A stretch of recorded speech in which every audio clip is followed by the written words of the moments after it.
Olá, crianças! Tudo bem com vocês? Mais uma vez, Pastor Anderson para transmitir um recado a vocês, meninos e meninas. Como eu sempre digo, olha, limpem os ouvidos, ajeitem um bumbum na cadeira, abram bem os olhos e prestem atenção no aviso que eu vou dar para vocês. Não, calma aí, calma. Antes de dar o aviso, eu tenho que contar uma história. E como sempre, tem que ser uma história da Bíblia. Se você estiver com a Bíblia aí em casa, abre a Bíblia lá no livro do Êxodo, no capítulo de número 28 e vai ler. Por favor, leia aí. Não pegou a Bíblia ainda?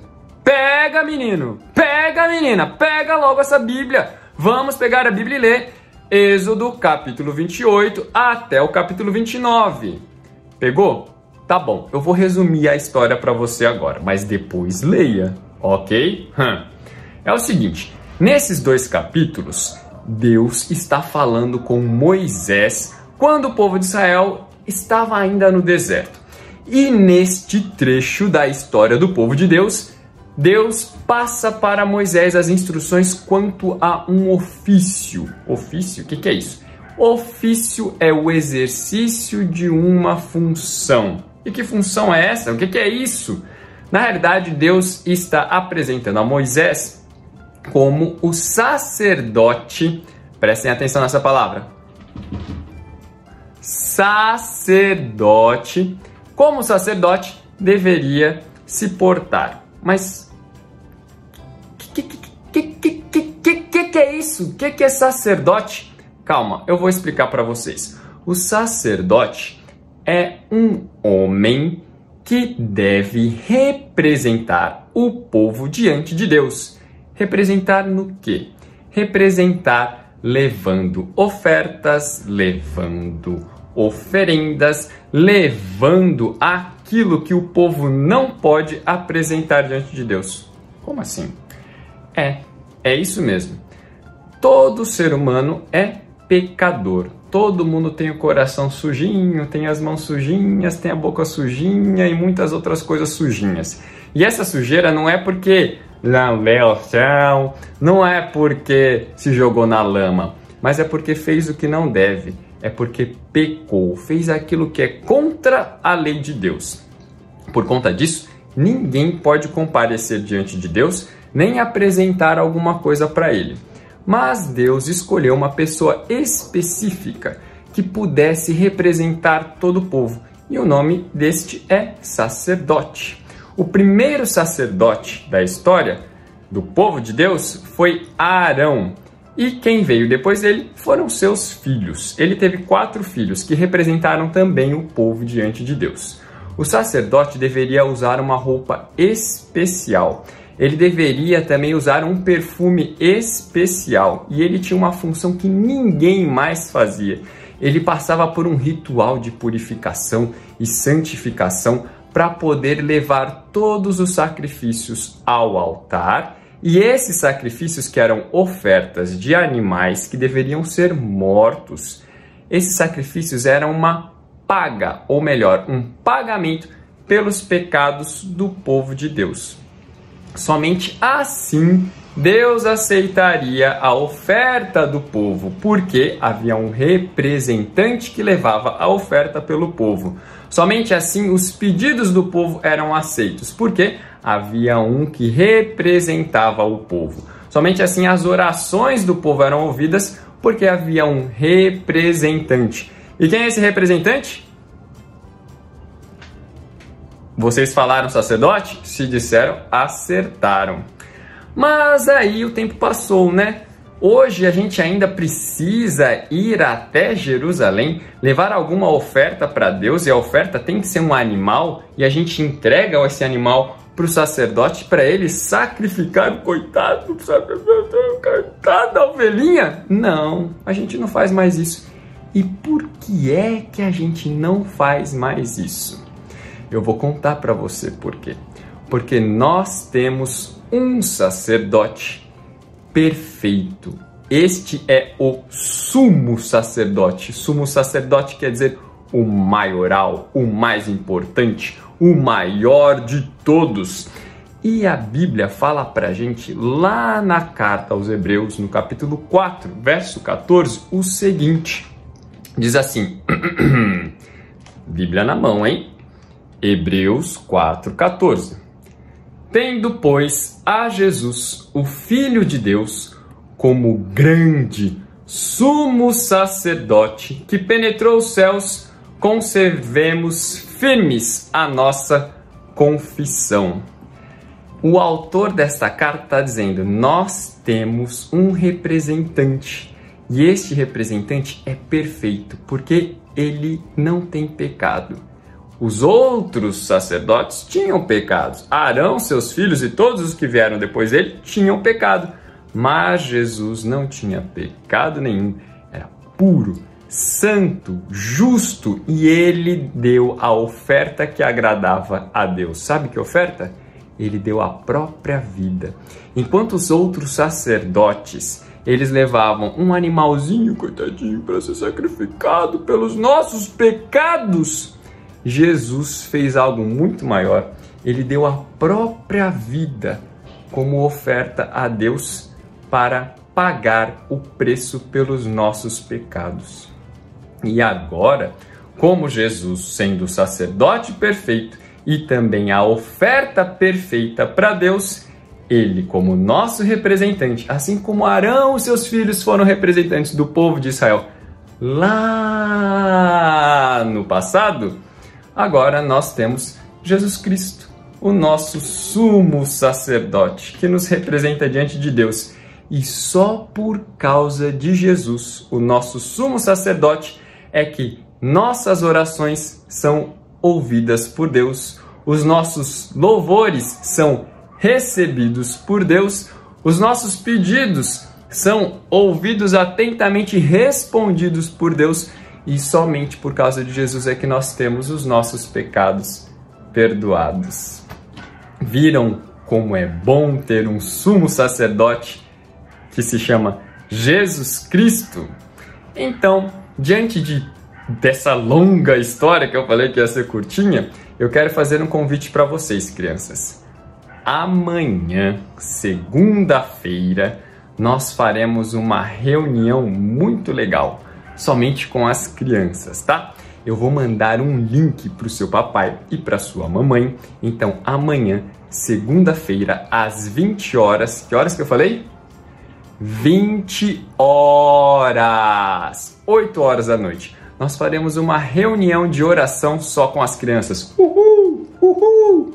Só com as crianças. 20 horas. E sabe por que a gente pode orar? Sabe por que a gente pode falar diretamente com Deus? Porque o nosso sumo sacerdote, Jesus Cristo, que foi nosso representante, é o nosso representante, fez com que Deus se tornasse favorável, propício a nós. E agora somos aceitos por Ele. Então não precisamos mais de um sacerdote como Arão, porque já temos Jesus Cristo e nossa oração é ouvida por Ele. Então, lembre-se bem, amanhã, 20 horas, 8 da noite, teremos a nossa reunião de oração, somente com as crianças. Meninas, um beijo. Meninos, até mais. Tchau, tchau. Olá, tudo bem com vocês? Eu espero que estejam todos bem. Aqui é a tia Vivi e eu espero que estejam todos preparados para receber a palavra de hoje. Uma das palavras de hoje, na verdade, né?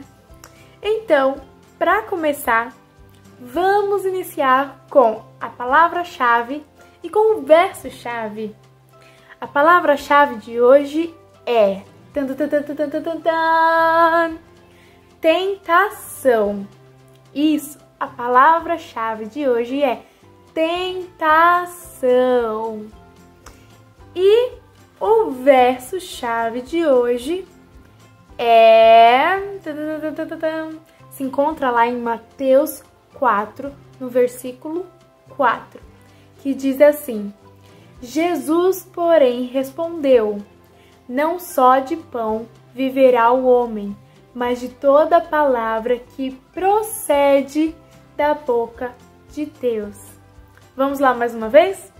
Jesus, porém, respondeu: Nem só de pão viverá o homem, mas de toda palavra que procede da boca de Deus. E nós veremos tanto o verso-chave quanto a palavra-chave durante a palavra de hoje, tá? Então vamos lá? Vamos! Para quem estava presente no nosso último culto presencial à noite, lembra que a tia Thalita ensinou sobre João Batista e a sua pregação sobre arrependimento e também sobre o batismo de Jesus, que João Batista batizou Jesus. Depois do batismo de Jesus, Jesus foi levado ao deserto pelo Espírito para ser tentado pelo diabo. E lá ele jejuou 40 dias e 40 noites e teve fome. É muito tempo, né? É muito tempo, 40 dias e 40 noites. Eu jamais conseguiria. E então, o tentador, vendo que Jesus estava com fome, falou assim, audaciosamente: Jesus, se tu é filho de Deus, então pega essas pedras aqui e transforma em pães, né? Transforma em pães, você é filho de Deus, você tem poder, transforma em pães aqui para eu ver uma coisa.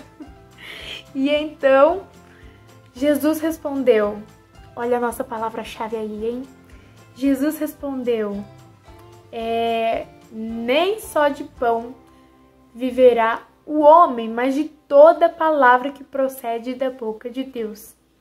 Jesus respondeu isso. E disse que estava escrito nas Escrituras.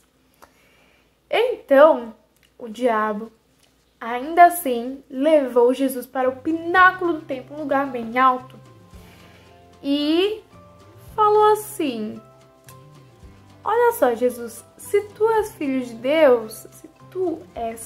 Deus, lança-te daqui abaixo, lá no chão. Sim, falou para Jesus se jogar de lá. Porque disse ele o seguinte: está escrito nas Escrituras. Olha só, o diabo usou as Escrituras para tentar Jesus. Então, o diabo disse o seguinte: as Escrituras dizem que o Senhor dará ordem aos anjos a seu respeito, e eles te susterão com as mãos e não deixarão que você tropece em pedra alguma. Olha só! Então Jesus, como era muito mais sábio e conhecia as Escrituras e conhecia também o tentador, sabia que ele era audacioso, Jesus respondeu com a Escritura também. Disse assim: está escrito, não tentarás o Senhor teu Deus. Olha só, tá vendo? Escritura nele.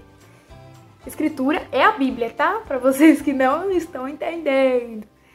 Então, o que aconteceu? O diabo, ainda não satisfeito, levou Jesus para o alto de um monte e mostrou todos os reinos do mundo e as glórias desses reinos. E disse o seguinte: Jesus, eu posso te dar todos esses reinos se você, prostrado, me adorar.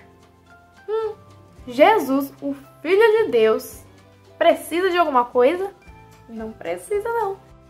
Então Jesus respondeu: retira-te, Satanás, sai daqui, porque está escrito: ao Senhor teu Deus adorarás e só a Ele darás culto. Então o diabo saiu e os anjos vieram servir Jesus, porque ele estava com fome, né? Lembra disso? Lembre-se disso. Então Jesus, depois de saber que João Batista, o homem que havia batizado, ele tinha sido preso, Jesus então foi para Galileia. E lá, caminhando junto ao mar da Galileia, ele encontrou dois rapazes que se chamavam Simão, chamado Pedro, Simão Pedro, e André. Eles eram irmãos e eles eram pescadores. eles estavam lançando as redes no mar para pescar. Então Jesus disse: me sigam, que eu vou fazer de vocês pescadores de homens. O que será que Jesus queria dizer com isso? Então Jesus chamou os meninos para serem pescadores de homens, E eles largaram as redes no mesmo instante e seguiram Jesus.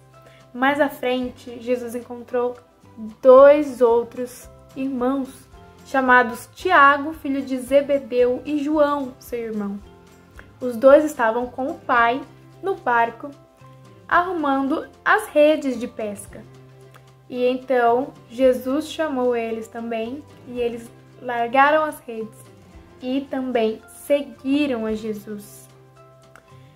E Jesus ia nas sinagogas pregar, ia no templo pregar, curava os enfermos, fazia muitas coisas. E então a fama de Jesus se espalhou por toda aquela terra. E as pessoas traziam enfermos, pessoas endemoniadas, traziam lunáticos, entre outras coisas, para serem curadas por Jesus, para serem libertas por Jesus. E Jesus as libertava. E então, assim, as pessoas vinham até Jesus. E quando eles viram, haviam multidões de pessoas seguindo Jesus. Esses 4 homens, 2 irmãos e 2 irmãos, eles foram os primeiros discípulos a serem chamados. Vocês lembram dos discípulos? Lembram de todos eles?